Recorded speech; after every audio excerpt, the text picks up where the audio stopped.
Hello everybody, this is Mur. I'm about to present to you Ditch Diggers number 4 for Season 8.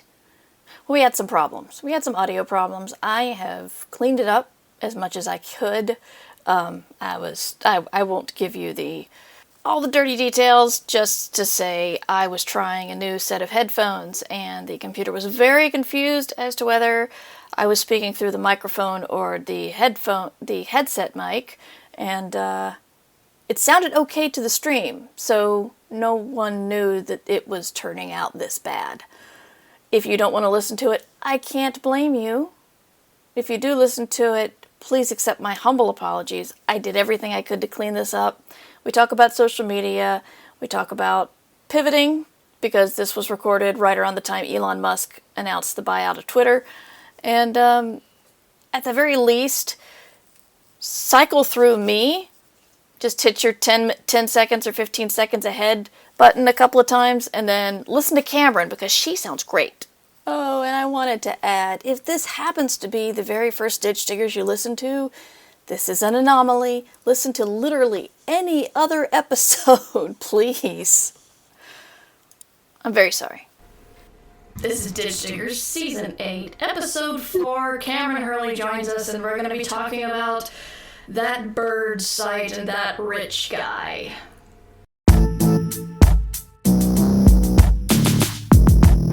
Ditch diggers appear and ain't no wannabes here with some not so nice advice for your writing career. To be clear, no punches will be pulled, but the punch may be spiked how they like before they get on the mic. To my left we got the mighty Mur Lafferty, and if I piss her off, believe me, she'll come after me. And her co-host Matt Evan Wallace on the right. Yes, she may be half as hype as she can take him in a fight. So settle in, folks, buckle in and boot up. Time to meddle in a way to make you writer shut up. It's hard work, but the perk is that it's fun and exciting. Facebook will still be there when you're done writing. Ditch Diggers!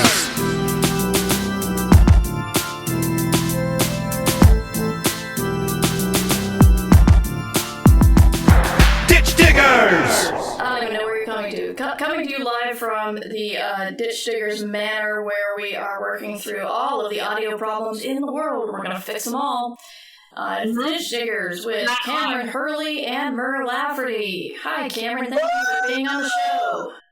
The crowd goes wild! Hi, Mur. Thanks for having me. Don't say that, because I did just buy the voice mod thing, and I can bring the crowd going wild in here. Even more than the button. Well, then you can do that in post-production. That's what post-production's for, Mur. No, it's for live. It's for the it's for the I don't do live. That. Oh, yeah. I just started watching Kevin Can Fuck Himself. Oh, yeah, you're talking. Yeah, it's weird. It's weird. The first thing is I don't remember. I remember who recommended it to me, but I don't remember why. And so I told Jim that I wanted to watch it, and so we started watching it, and it starts out as terrible. It's a sitcom with canned laughter. And I'm like, why were they telling me to watch this? What is going on?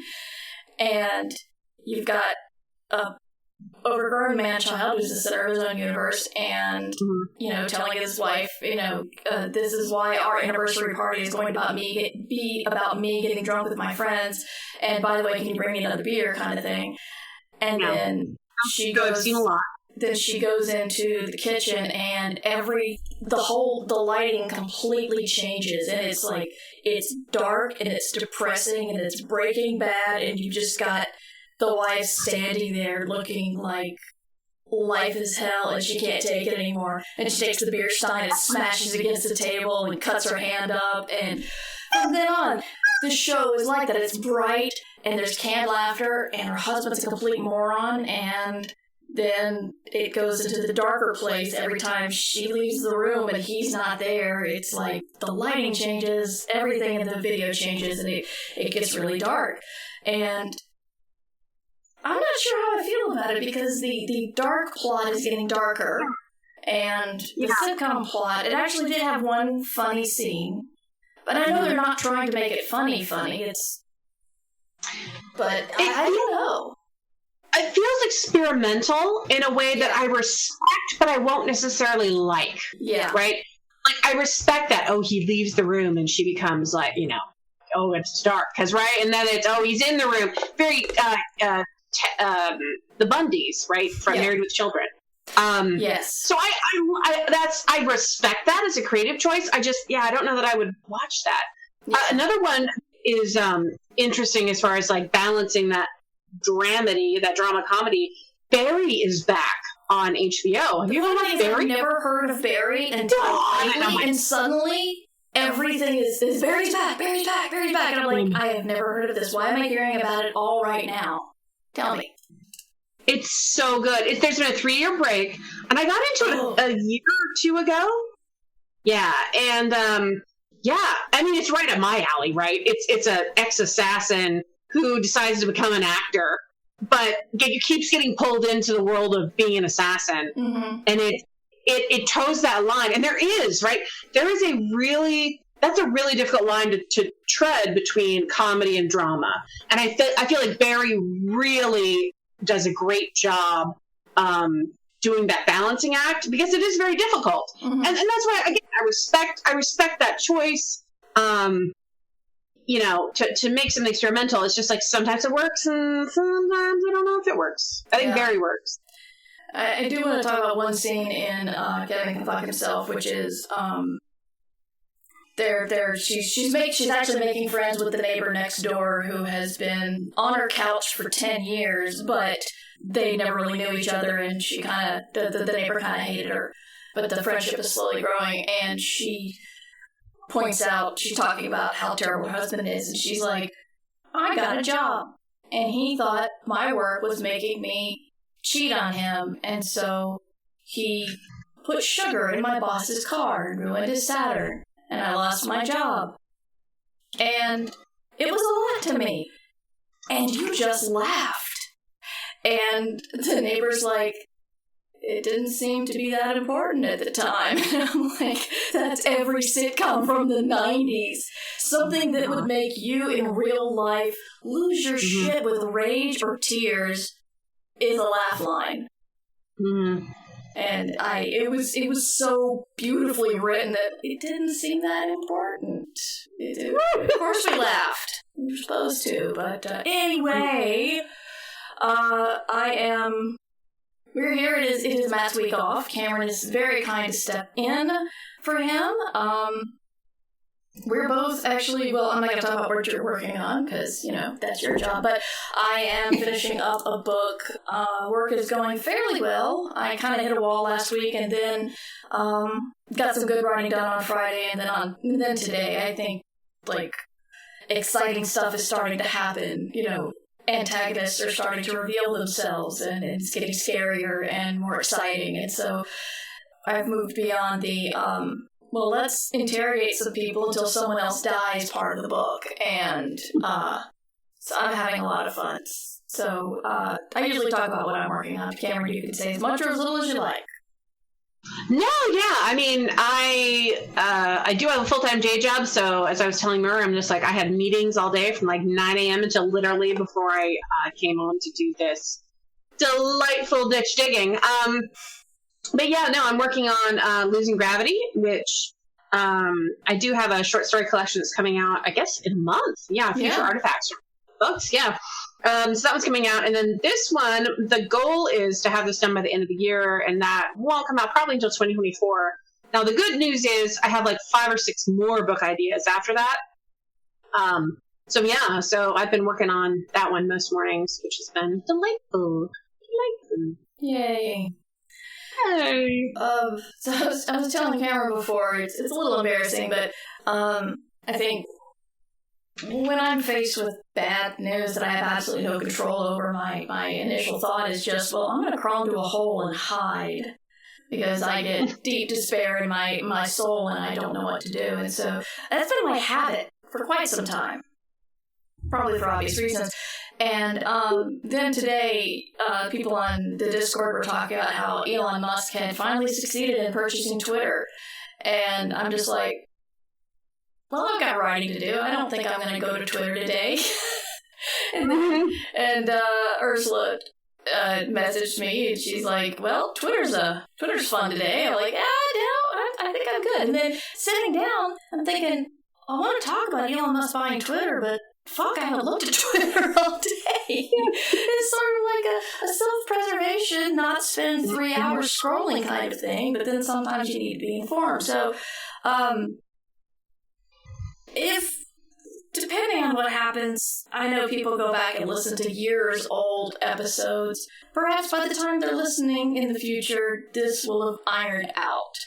But for now, why does this matter, Cameron? Why does it matter that the richest man in the world just bought Twitter? Well, they've come to an agreement for him to buy Twitter. But again, I think it's just one of those things that people are concerned about.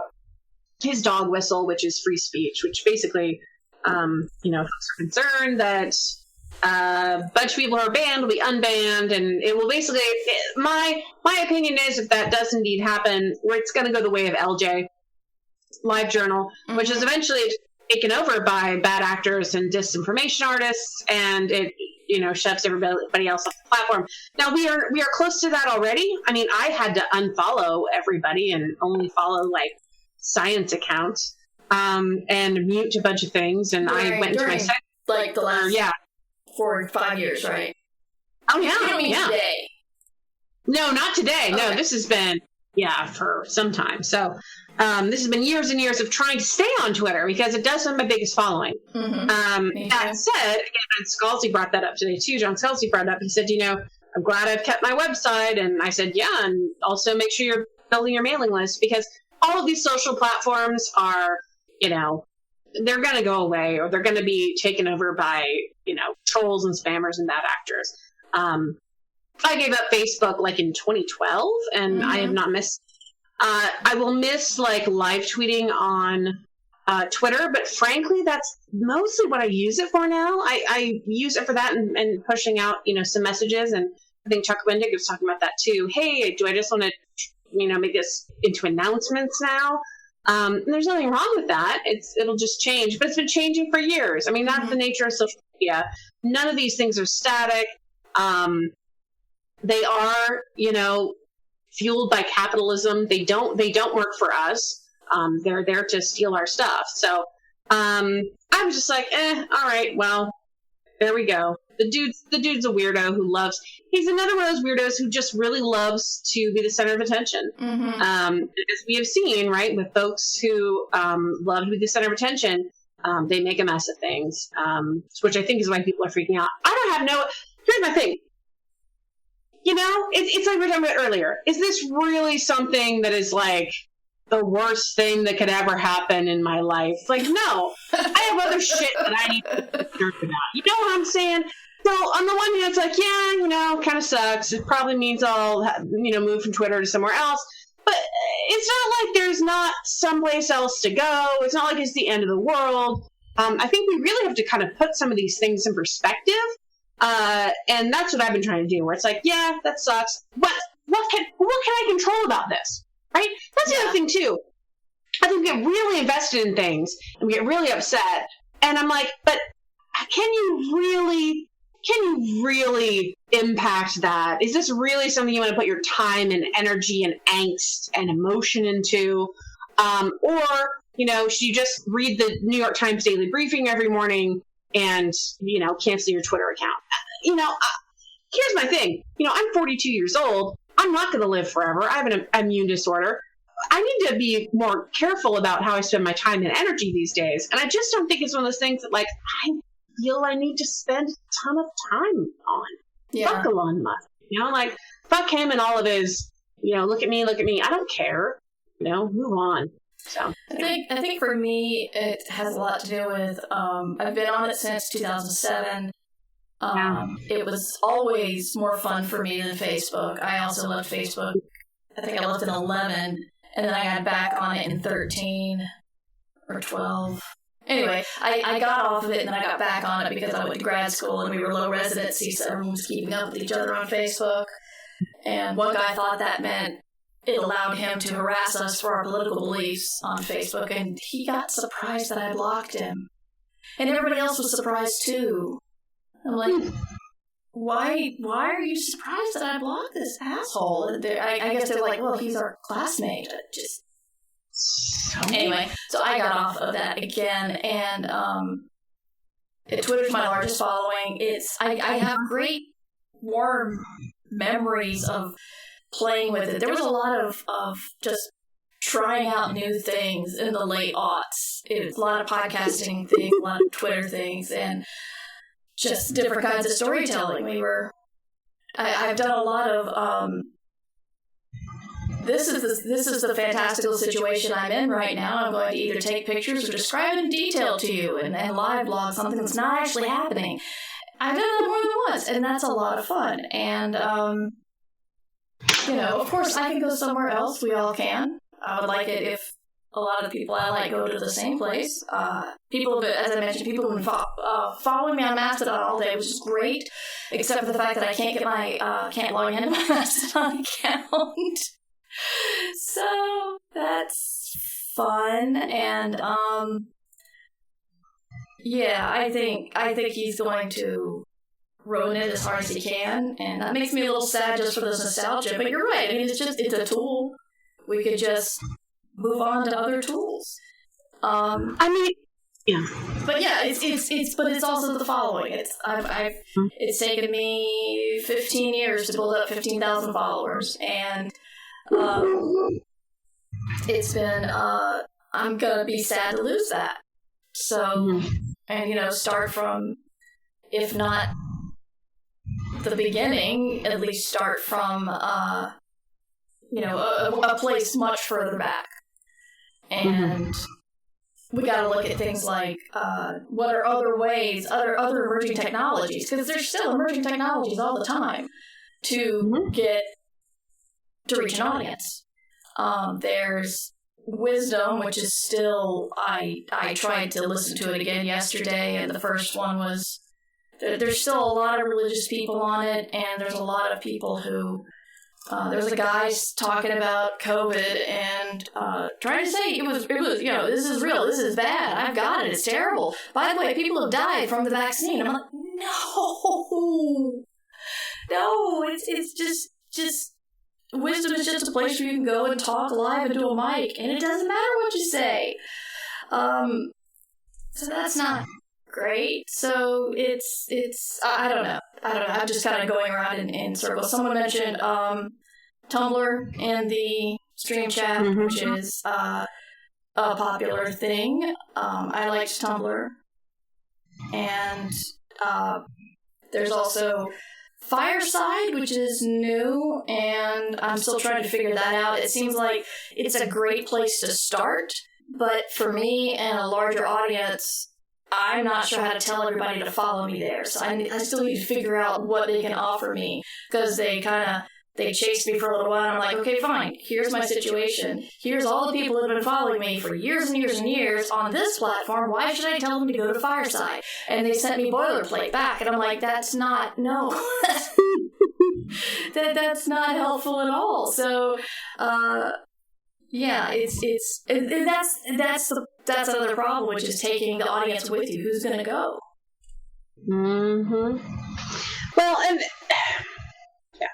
here's the thing, and I think this is why it hurts when you're older and you're more established, because you put a lot of time and energy into growing a following on a certain platform. And the problem is we don't own that following on that platform, which is always what I was told, right, as a writer, build your mailing list, build your blog, build the things that you own. Do not rely on, and this is also why people are like, oh, you make decent money on Patreon. Why don't you quit your job? Because Patreon could literally go, Elon Musk could buy Patreon tomorrow and shut it down.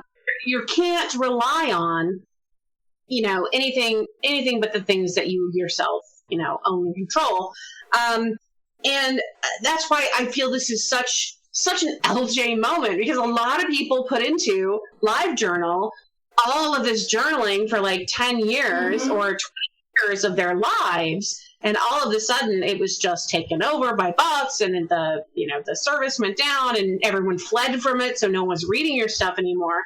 And I feel like that's the tipping point we're at now with Twitter, is that we're just going to see it just becomes full of garbage. And you're going to have to move. And it's just, and it sucks, but that is like the life cycle of software platforms. And that is something that, being this old now and having seen this happen several times, this is kind of what happens. And this is why you need to own your audience. This is why you can't rely on your YouTube audience or your Patreon audience or whatever. You have to be building yourself all the time and trying to connect one-on-one with readers or whatever all the time.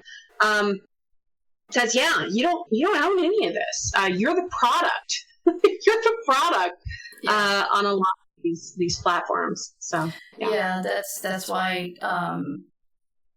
Guys, especially for newer people, who those ditch diggers for more established writers. But I don't care who listens, and I'm not going to stop you if you're newer.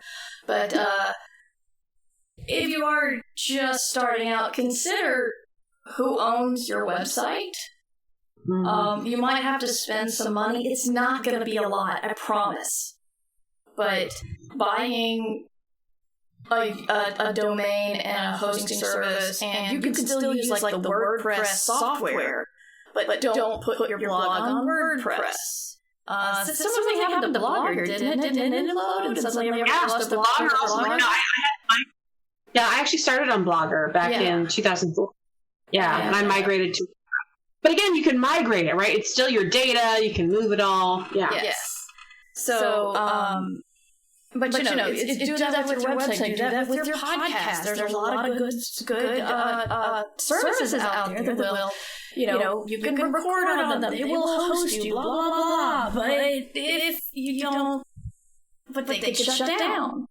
And then if you have it backed up, or you haven't, or you're trusting them to keep your backups, that's not.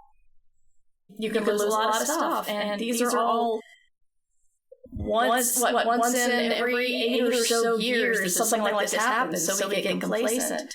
But I have before thought, I need to keep backlog of my podcasts. I've got so many in Libsyn. They're all over at Libsyn. Libsyn's just a host. It's not. They don't own my stuff. I need a host, but I realized if I depend on them for backups and they suddenly close down, I could be screwed. So, it requires more work. It requires more responsibility.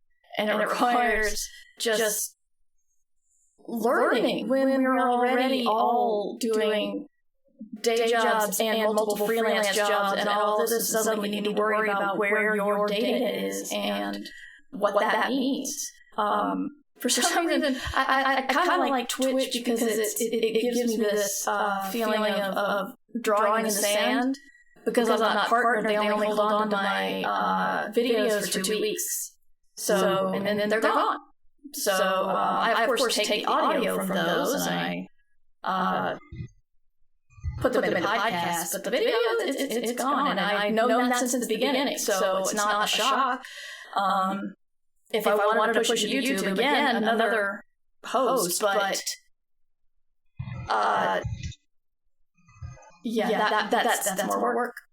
So, unfortunately, I don't think there's any way to automate this or make it easier. You have to be more responsible, learn a little bit more if you don't know how to host your own podcast or set up your own blog or something. But as you're seeing Twitter fall apart, and we're pretty sure it's going to be taking a nosedive soon, think about that.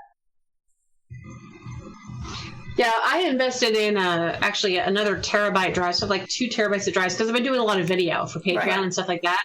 And again, hosting them on Vimeo usually, but I have the originals, on my hard drive, and I back up and all that, because that's the content you own. You're doing all this work, and in fact, my assistant right now recutting video and stuff, and you just get for TikTok, right? We've been doing all this for years.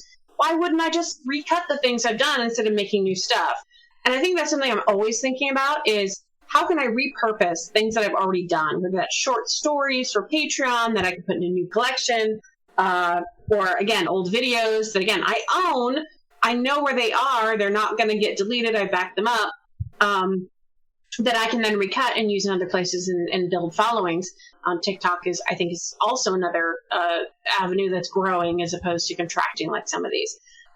So also think about, it's not like it's a total loss. I think what I will miss about Twitter is what I actually only use it for at this point in time, is just to live tweet shows. So I'm watching some show and we can all talk about it. And it's that experience, right? It was like experiencing something together. Yeah. That part, immediacy, I will miss. But a lot of the other things, you can get from many other social platforms. So I love this Underpope. I miss GeoCities. Yeah. So.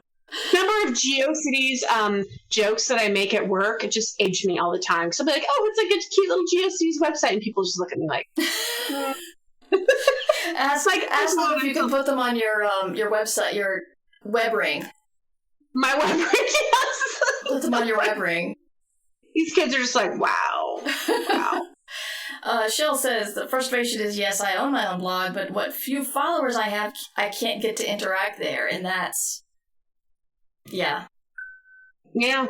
No. We all feel it. But the hope is always that RSS feeders are going to come back, right? The RSS feed. Just... I know.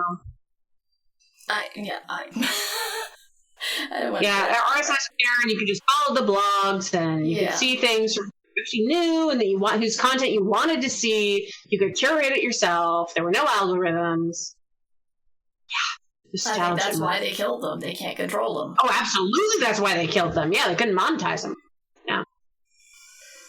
Yeah. So that's fun. Yeah, I never did feel like I was a good blogger. Kids are asleep. Just never. And I once I really realized that everything was going to video and audio and live and podcasts, that I actually felt relief that I did not have the pressure to blog when, for some reason, I can turn on a mic and talk for a very long time. But when it comes to like writing a blog, or even I'm struggling with a newsletter now, it's hard to get something down. I either want to, what is it, the Mark Twain thing of, I'm sorry this is so long, I didn't have the time to make it short kind of thing. I put so much pressure on myself just to do it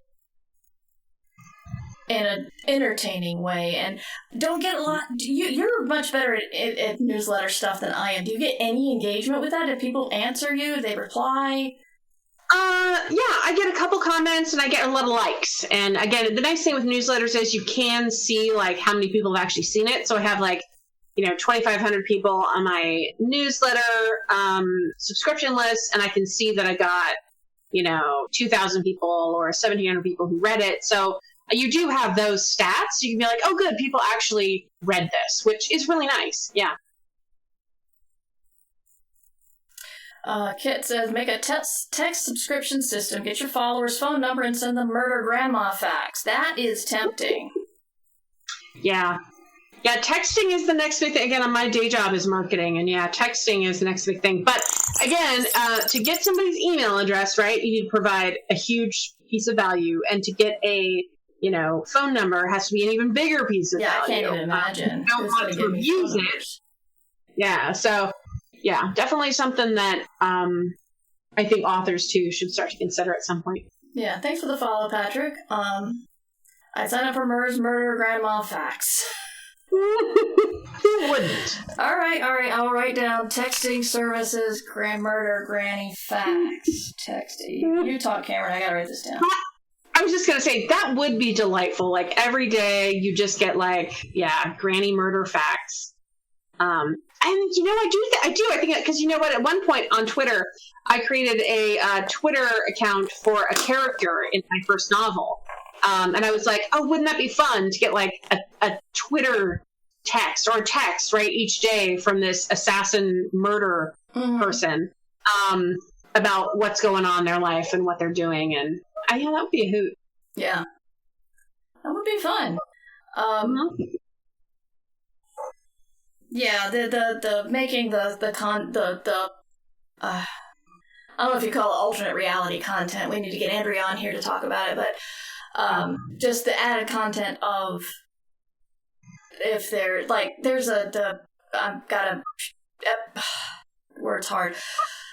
I have a novella coming out with Audible next month about a kids' TV show, and I've thought about trying to make a version of the kids' TV show video, but it was hard enough for me to write the fake episodes in the book because I had to write songs.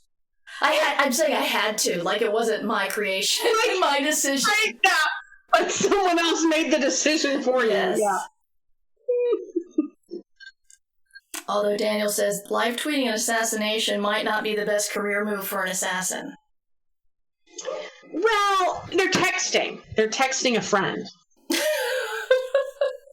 And then, after the whole description of the assassination, who it is, you're going to get a new phone. Who's this? I'm sorry. I just don't...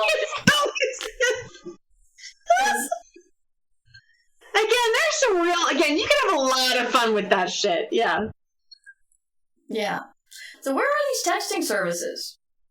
There are ones you can sign up for. No, because I know Kelly Sue DeConnick had one. Kelly Sue had one that I signed up for a while. And then there's been a couple other ones. So yeah, and I know in marketing world there are some other places you can do it and just sign up for them. So, and you're basically signing up. You can sign up as like a marketing service, and it would be really cool because you could do really fun stuff like daily stuff that is really fun and cute, and it goes out on a schedule. And then you could do and then just let people know, oh, by the way, new book released today. Go to Amazon and the thing, and it would only be a couple times a year that you'd actually get a marketing message. So. It's called SMS marketing platforms.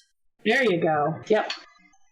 Top-rated texting platform, more than just mass texting. Okay, so if you want to look at, I'm not gonna mention any of these because I don't know who to endorse. No, you don't know who they are. Then that's why I didn't want to either. Yeah, they do exist. Again, they are something you can look into. So, look at just SMS apps for small businesses or mass texting services and stuff, and see what you can create. That sounds like this is a lot better. This is like offering information and suggestions rather than, wow, it sucks that Musk about Twitter. No, I don't want to talk about these douchebags. Fuck those douchebags. So I'm just like, whatever. Talk about something else. Yeah, which is basically what Dish Jiggers is about, which is, hey, how do we hustle as writers, right? Like, how do we hustle when faced with capitalism? Yeah. Yeah. So, you guys in the chat, what would you... Okay, we've talked about the murder granny, we've talked about the text from an assassin. What would you guys like to see... What would you guys like to be texted about from an author? I'm curious. I don't know how many murder granny facts I'm going to be able to come up with before I actually start making them up, but that can also happen. Mara, I hate to break it to you, but our novels are all made up. No! You lie! My Murder, She Wrote in Space book is totally real, or will be. It's not fiction, I'm just looking into the future.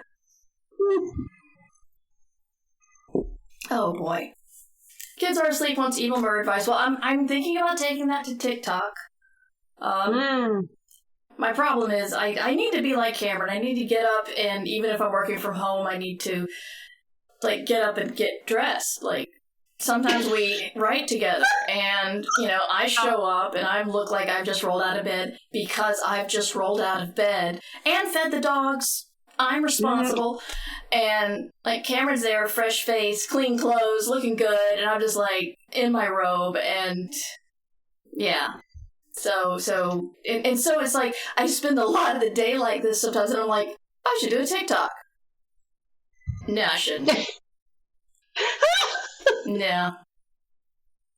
Now, that was something that I actually instituted for that very reason, where I was just like, I need to make sure that I am at my desk. It used to be 8:30, now it's 9. But that I'm at my desk, I've taken a shower, I've cleaned up, I'm Zoom ready, right? Zoom camera ready, because we have tons of, I have remote work, so there's lots of Zoom meetings.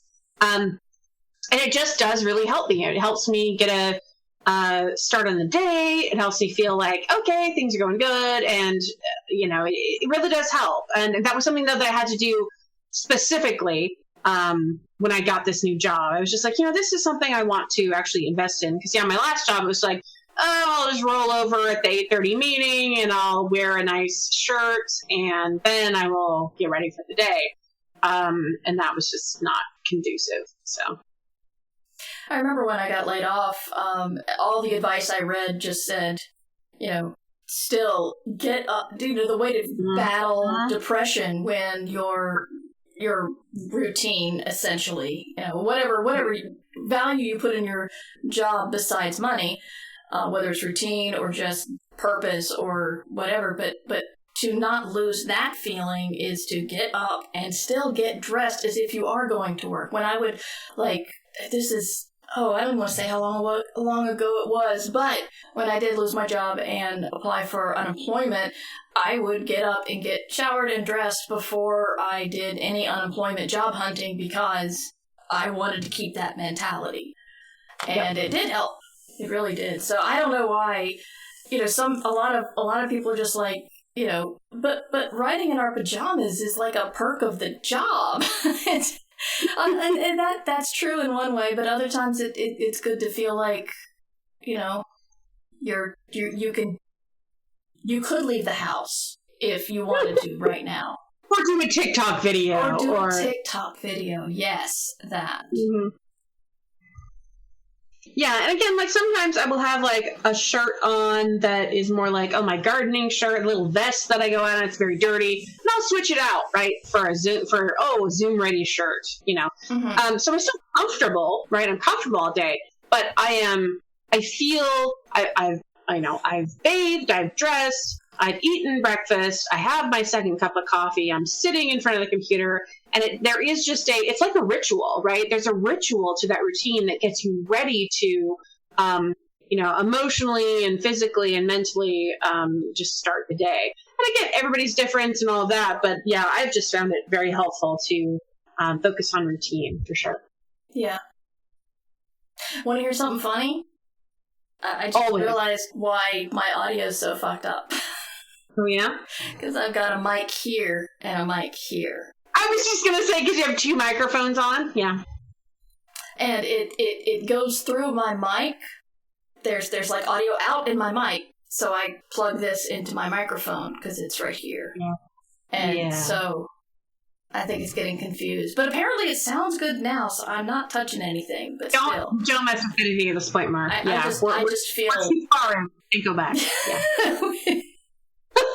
Can't go back.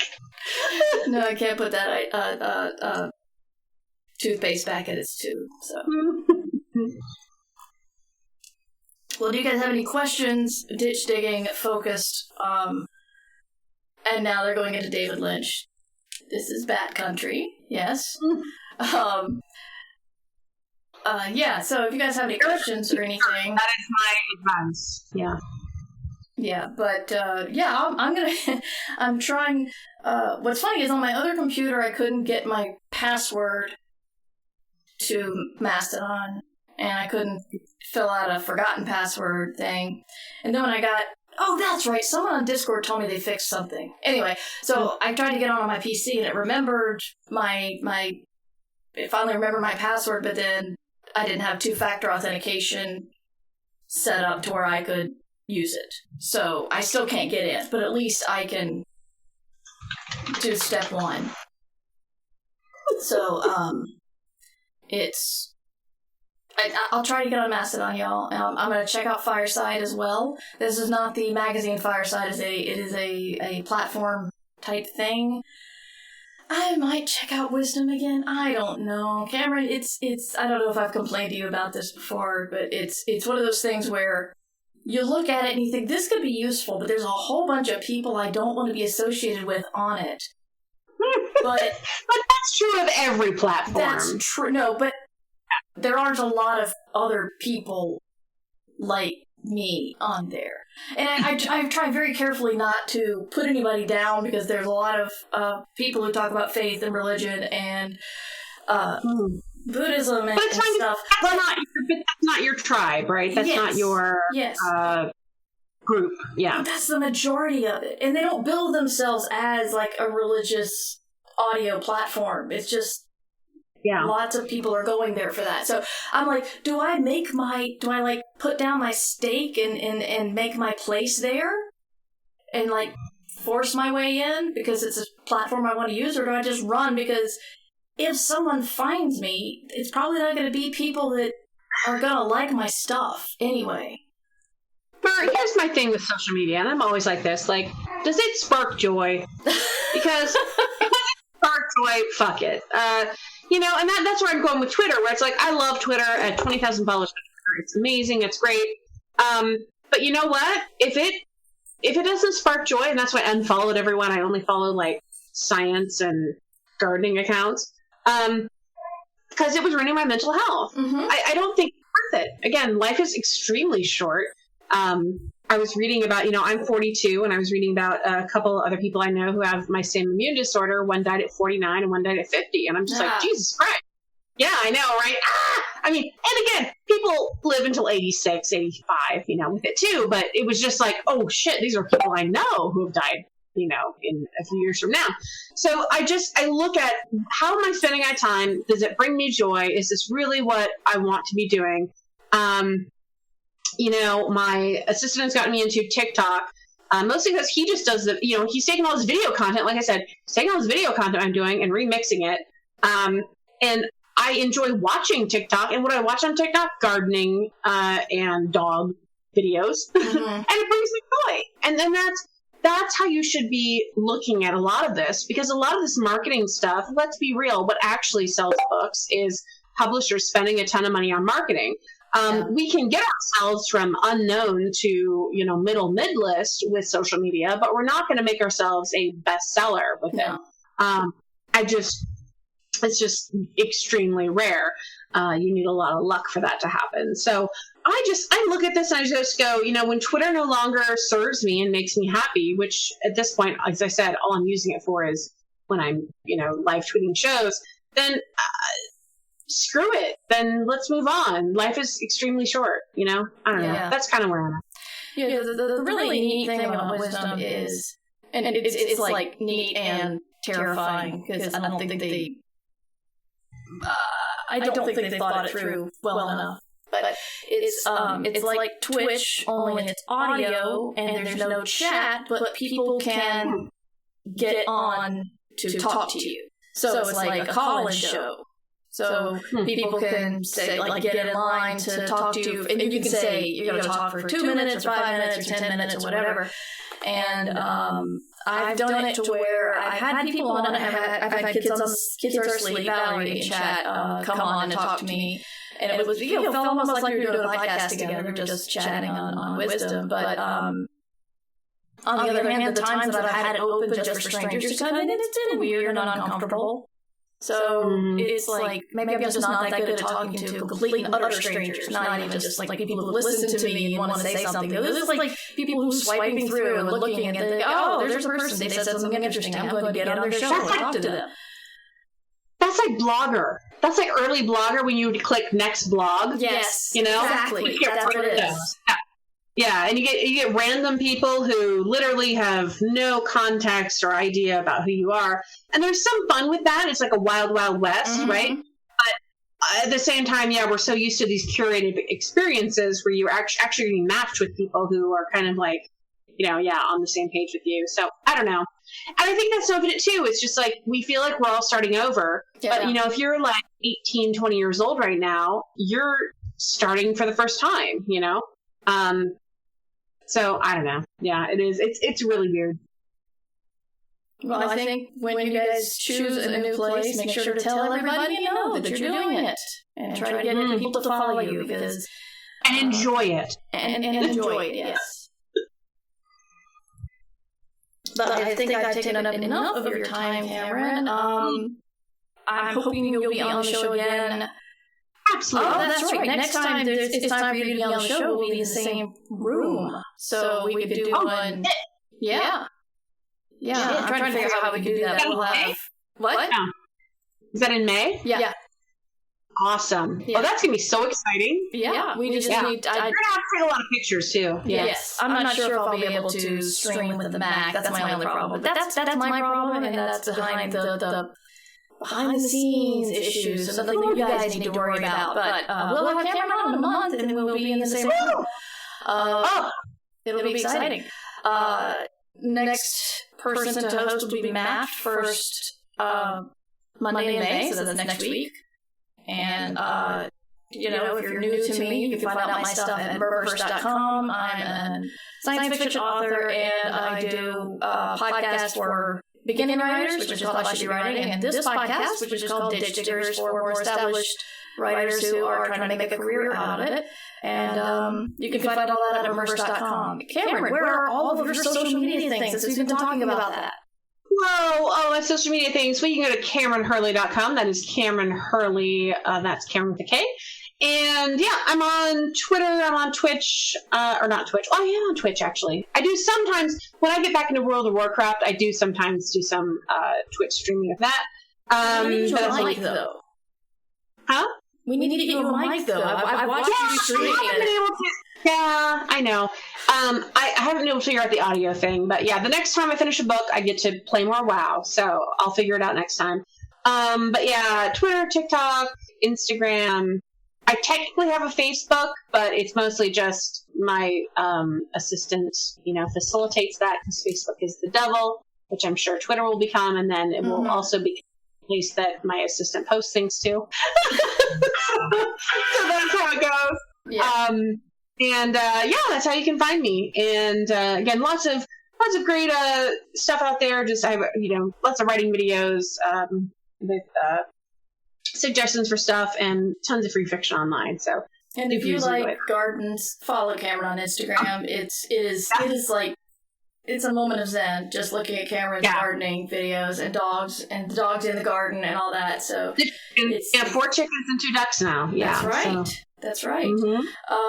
So we're gonna hashtag what? Cottagecore. Yes.